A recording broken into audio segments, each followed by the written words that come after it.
Welcome to Austin Faith Dialogue. We are people from many places around the world, and we've come to this place, Central Texas, and we bring with us our heritage, our love for God, and our love for our background. Today on Austin Faith Dialogue, we're going to talk about that bridge of faith that unites us all together. Please stay with us on Austin Faith Dialogue.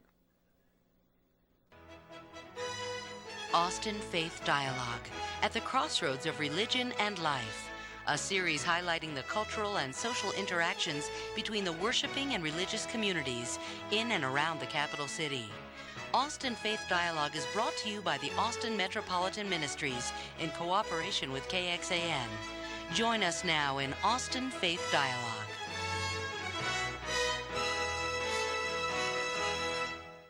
Austin is a place of very diverse personalities and ethnic groups.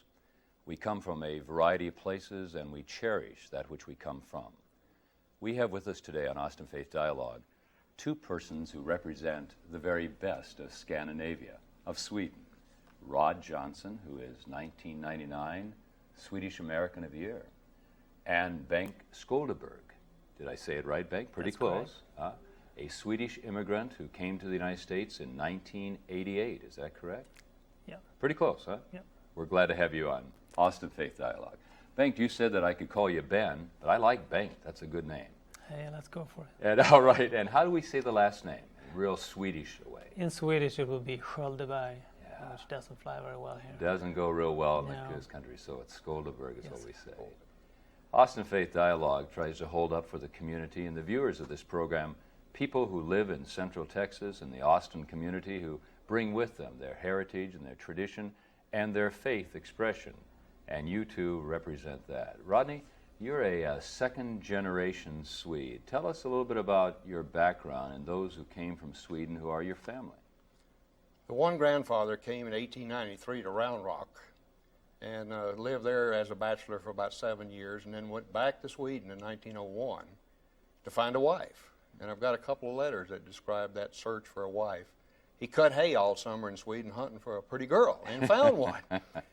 And we're married then in 1902 and came back to Texas with many of her brothers and sisters and his brothers too, and ended up in Round Rock at Palm Valley Church. But all the good farmland was by then bought up, so he had to go north of Hutto to buy the black land, the cotton farm. And that's what he was, a farmer Right. then. And he had worked here, and then he went back and got his wife, and they came back and settled in the Central Texas area. Right. And they made a difference. They gave something to the community. They brought with them their values, their heritage, and their faith. And then came their family. That would be your parents, is that Right. right? Tell us about them. Well, my dad was born on the farm out there at, north of Hutto at the little community of Jonah, and grew up there.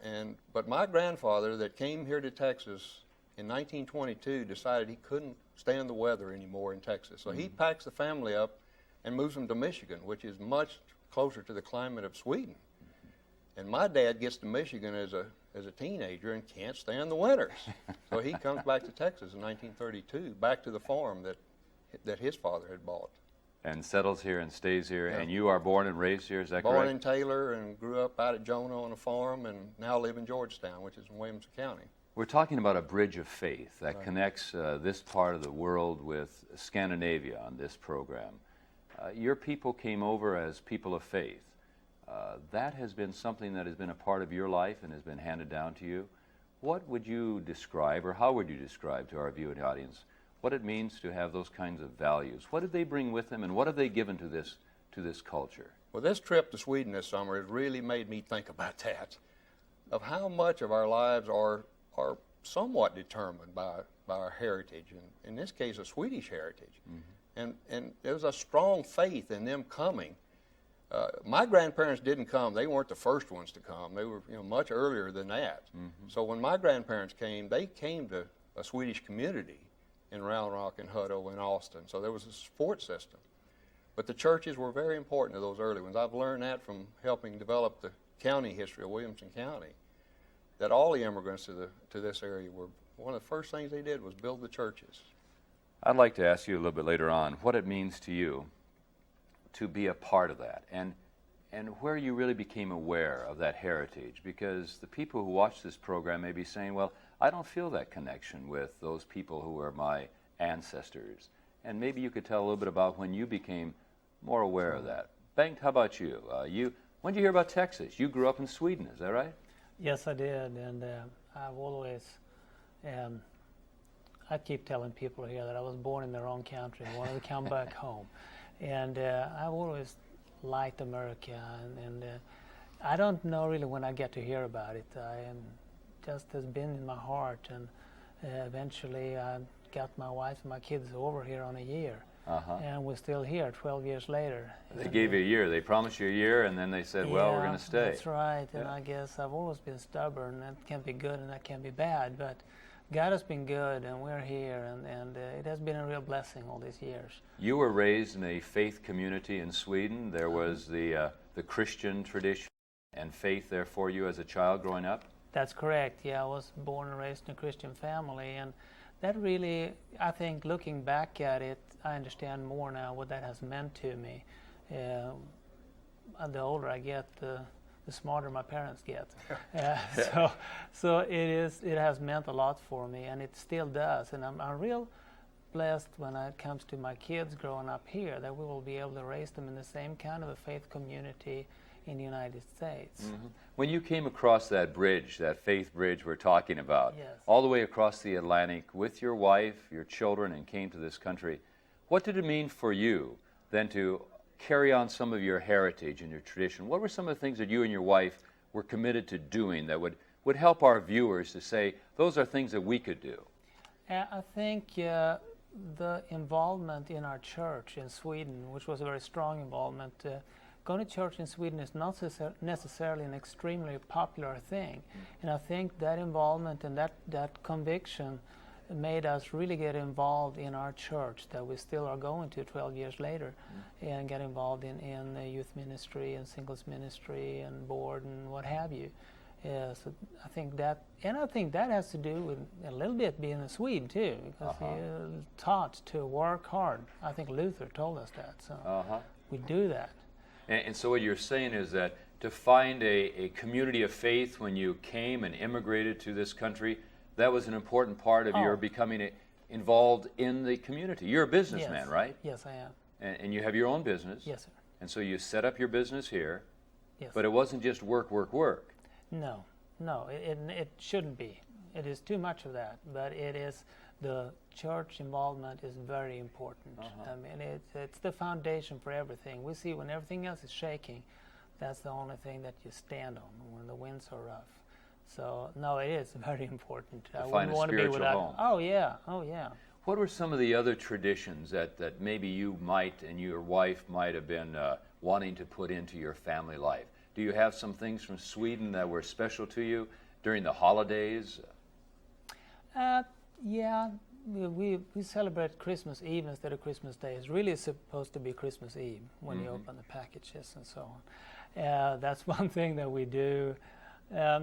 Of course, Christmas, Swedish Christmas food and stuff like that always keeps going on. Other than that, I can't remember at this point if it is anything in particular. We're going to do a program later on in Austin Faith Dialogue on some of those traditions of the holiday season, but what I'm wondering is, do you have any traditions of food that you could say? I've heard rumors of things like lutefisk and that kind of stuff. Are you into that at all? Modern young Swede. Just because you come from Sweden, you don't have to bring everything with you. So it's well, I don't think lutefisk is harming anyone. To me, it's pretty tasteless anyway. But no, it's eating ham instead of turkey maybe and stuff like that we would do. And yeah, there are a lot of foods that I don't really know how to say in English that we would be eating. Different salads and stuff like that. Bengt, it seems to me that the culture, the heritage, the faith are all kind of wrapped together. And maybe for your children who are being raised in the United States, it's important for them to have that sense of roots and what they came from. Rodney, how about you? When did you become really aware that you had this heritage that was important to you for you to claim for you and your family? I think mine started in 1988 when we organized this first effort in Austin, that New Sweden 88, when the King and Queen came to Dallas and came to Houston, and I helped organize a bus trip to Dallas to meet the King and Queen of Sweden. that's what made me think about, at least start thinking about my Swedish heritage. And from that, we've done a lot of project work and still continue to do preservation. But my focus now tends to be on preserving the future. And that comes at UT, where Bengt has a son there that's learning Swedish, and I hope we can have a Swedish studies program at UT for the next 50 years. So what you're saying is kind of what I was asking Bengt about. How do you pass this on to the next generation, and how are you planning to do that? What's going on at UT? Well, they've had a Swedish studies program at UT for 25 years, which means they teach Swedish 4 semesters of it, and then have a number of courses in literature and drama and history and what have you. But this endowment that we're working to raise $1 million, and we're about at the 3/4 point now, can so enhance that, particularly with visiting professors from Sweden. And all the different schools at UT, not just liberal arts college. And if I could do it over again, I know I would be an exchange student. You know, with these students have such an opportunity now to study abroad. That makes me think about, why don't you tell our viewing audience, what did you do for your livelihood? I'm an engineer, design engineer, as an education and 30-some years of that, but also a wood carver, and that is tied to my Swedish heritage. I've been doing that most of my life, and my father was a wood carver. And my recognition this year probably came from my trip in 1996 to Sweden to participate in an Old World Festival with my wood carving. That's where you meet the people and you don't know it's happening until you get that phone call that says you have been selected, which was I want a to shock. talk about that with you a little bit, about this Swedish American of the Year. But Bengt, in light of what Rodney has said, what would you want your children to have in terms of their heritage from the past and looking towards the future Rod mentioned? Yeah, I think the history of what Sweden has done, and we can look back at a lot of large corporations and a lot of famous people that have done a lot all over the world that are all originating out of Sweden, and I point that out all the time to them, and they're proud to be from Sweden for most. You know, we are the recipients, it seems to me, in this culture, in this society, of people who come from around the world, from the 4 corners of the earth they've come, and they brought, this is the month of Columbus Day, and we think about what that meant to this part of the world, and we think about some of the other events, such as, Reformation and Halloween or All Saints' Eve. All of those have been things that have been brought over and are celebrated in a variety of ways by the traditions of the land. We'd like to talk a little bit more about that in the second part of the program. And Rodney, I'd like to also talk to you about this Swedish American of the Year honor and how this faith bridge impacts not only today, but also for the future. And we're going to invite you to stay with us on Austin Faith Dialogue as we continue to explore what it means to be an immigrant people and how we can share our heritage with those around us. Please stay with us.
Welcome back to Austin Faith Dialogue. I think I forgot to say at the top of the program that I'm Carl Gronberg. I'm host for the program, and I'm very happy that you're joining with us on this program. We're talking about the Faith Bridge, people coming from a variety of places around the world and coming in this particular instance to Central Texas. And we have 2 gentlemen with us who are a part of that experience. Rod Johnson is second generation of immigrants who came to Central Texas and has made a mark for himself. And Bengt, you are a modern-day immigrant. Our parish people have come from Africa, from New Zealand, from a variety of places around the world. And I always rejoice in that connection of faith that we have with them, this faith that God is with people wherever they go. And I think you said at the first part of the program that certainly has been true in your life. Oh, yes. Oh, yes. And it has been, when you mentioned them coming from other parts of the world, there are so many times when I know that our relatives and my parents have been praying for us in Sweden, and it affects us in Austin, and it's so neat to see how God's satellite works. That connection. Yeah, it is a faith builder, really. It really is. Yeah. And Rodney, you were honored this year in being selected to be the 40th, is that correct? That's correct. The 40th Swedish American of the Year. Now, for many people who are not familiar with the Swedish tradition, they may not be aware of this, but I'm going to hold this up, and I hope that we can zoom in on the camera and show this is what you received, and tell us a little bit about what this was that they presented to you. Well, the honor and recognition as Swedish American of the Year is by the Vasa Order of America, but in Sweden. Vasa Order of America has 40-something different lodges in Sweden, and they're the ones responsible for this 21-day trip that I took with 31 different events that involved everything from the foreign ministry to the cities, 4 cities, Stockholm, Gothenburg, Karlstad, and Växjö, and then 4 county governors. So it's an international, what I say now after I've been and have experienced it is they want to make a connection. They want to build this bridge back even and connect to their relatives here in the U.S. You mentioned that we need to look towards the future and what we're going to do for Bengt and his children and the other children that are going to come, your grandchildren as they come, that they might know their heritage. But we need to look back. There was a large movement of people out of Scandinavia and out of Sweden back in the 1850s and 60s, is that correct? Yeah. And they came, many of them came to Central Texas, and many of them came to other parts around the country. And they came here and they brought with them certain qualities of life. What were some of those qualities that they gave to this area? I think probably hard work is probably the most significant. They were industrious. And that's why they came, I think, was for the opportunity to build a new life here. And I said that in a couple of my speeches in Sweden and got some reaction out of that. The Swedes concur with that things in Sweden were not so good in that middle 1800s, and a big famine in 1867. That's when a major group, the first major group, came to Texas, about 200 of them. And they came for the land. And most of them that came to Texas were from the land in Sweden, which doesn't have enough of it. So that's. And so this Vasa organization looks around and says, now, as a person that we can honor as a Swedish American of the Year, who are some of the people who have been so honored? There's quite a list of people that just say a few of them, I think. The former mayor of Dallas. Erik Johnson. Going back, though, Glenn Seaborg, the Nobel Prize winner in 1962. Arleigh Burke, Admiral Arleigh Burke, who was a hero of mine. He's a World War II Navy commander. And going down the list here, Roger Tory Peterson. You probably know as much about him as I do, the bird artist and photographer. Right. And you mentioned Buzz Aldrin. Buzz Aldrin and... the astronaut. Where was Buzz in here? But these are the type of people who have been selected because what are they looking for? What is it the type of commitment to the Swedish background that makes someone like yourself be selected? I think it has to do with that preservation of the Swedish culture and heritage in the U.S. See, there are 4.7 million Swedish Americans, and that's about half the population of Sweden, of about 9 million. And that's about half the population of Texas, to put things in perspective. But I think they're looking for new connections and to renew old connections. And I feel now I have to really carry that on. You know, the experience I had and the people I met, and come back home with renewed vigor to preserve the Swedish influence here in Texas. Well, this is something else they presented to you, and I'm going to hold this up again. And Bengt, maybe you can even translate this, and maybe we can move the camera in and see this, because it says it's all in Swedish, but what does it say to Rodney? Can you translate that for us? Yeah, it says this year's Swedish American Rod Johnson, and it is from the lodge in the northern part of Sweden and the lodge in the southern part of Sweden. And so this is another attempt by them to connect with people in the United States, because it seems to me that the people in Sweden are saying that even though many of our folks left and came to this country, and some still do, like Bengt, we still want to hold that connection between the two. What do they get out of it? One of the things that struck me, Carl, is that over here we tend to celebrate.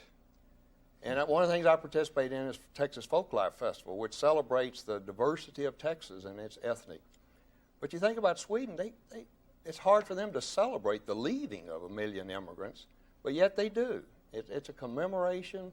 They want to know, they want to connect to those cousins in America. But maybe that's true of every ethnic group that has sent their sons and daughters across the ocean on that bridge of faith. As they've said goodbye to them, they've said, we ask God's blessing upon you. We don't know what's ahead for you, but we want it to be something that will be a blessing for you and for us.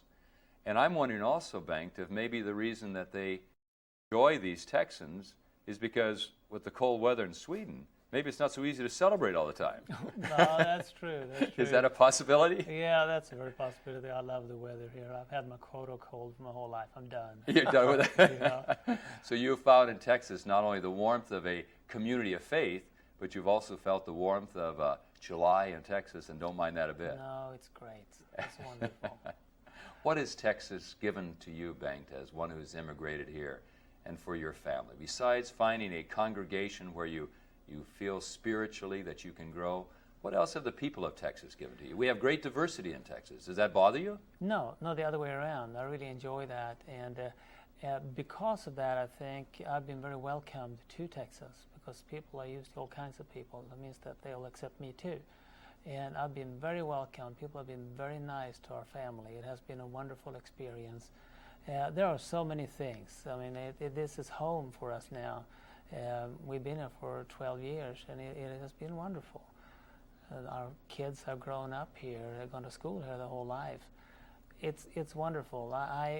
As a dad, you wonder what I might do to my family, pull them across that big old pond over there. And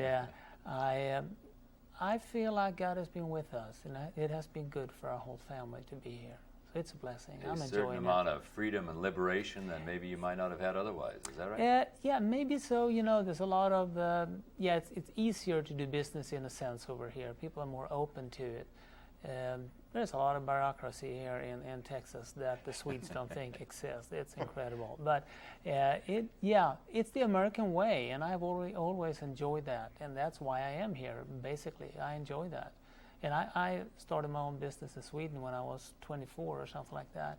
And so I was kind of that way already there, but there again, I was born in the wrong country, had to come home. Bengt, do you think there are more Swedish people who would like to immigrate to the United States, or are they pretty well pleased and happy living where they are now?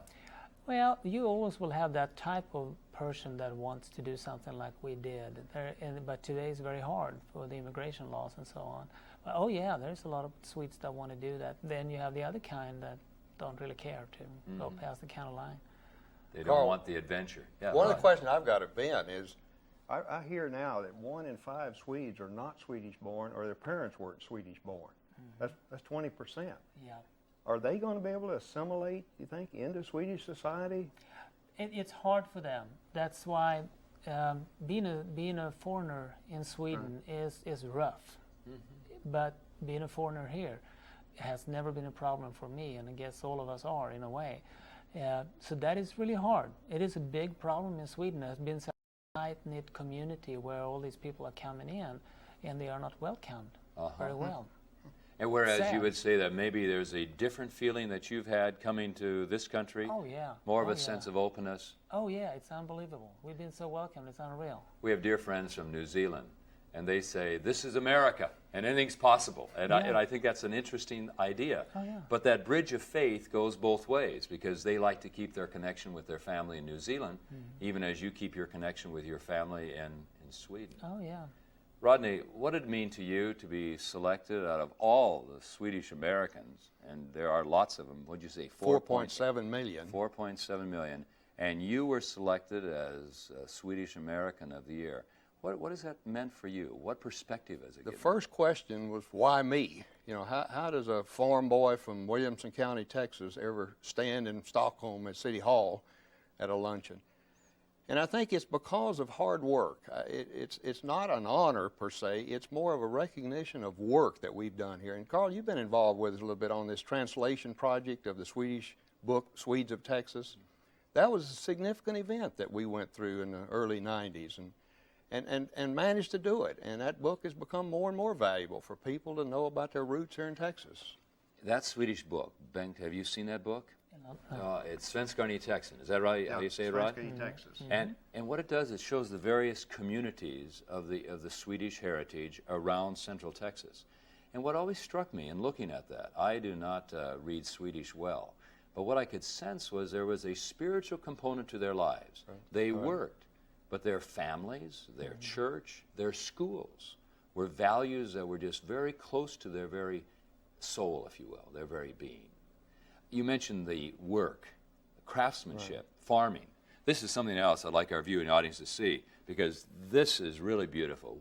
Explain what this is. These are the traditional crystal candlestick holders that are given to the recipient each year. There's a limited edition of these from Orifers glass with the Vasa engraved on it, and they're numbered. So heavy. It's going to be a tradition to pass on to my grandsons and family. Not to your son and daughter, but grandsons. And to remind them of their heritage. Another symbol of that connection, of that faith bridge between this place and that place over there. This is really beautiful and heavy, and it certainly adds a lot for your life and your family. What would you say to the diversity of people, some of whom may know nothing about Sweden, but have been watching this program because of what you're saying? What would you tell them to build their connection, their faith bridge? I'm also proud to be a Texan, born and raised here with this diversity. And I think we've done pretty well here in Texas. That's why I mentioned earlier about the Texas Folklife Festival in San Antonio each year, and then now the new one at Concordia each year of the Ethnic Festival. And the Viking Fest. And the Viking Fest. But it's okay to enjoy each other and their heritages and their food and their music. So I think Texas can be proud of its diversity, and in fact it is. The Swedes, though, and this is another question, the Swedes have almost a mystique about Texas. I guess they watched Dallas too many years and think that's what Texas is all about. Yeah. Really? Well, I don't know what they think Texas is about, but I'll tell you something. We're proud of you, Rod Johnson. Thank you. And Bengt, velkommen. We're glad that you're in Texas and in Austin, and you and your family bring life and faith to us. And Rod, thanks for living that which you've learned. And for all of you of the Austin Faith Dialogue community watching this program, we invite you to celebrate your heritage, your background, and to know that faith bridge that brings us all together so that we might continue to celebrate the goodness of life and the diversity of who we are. Thanks for watching Austin Faith Dialogue.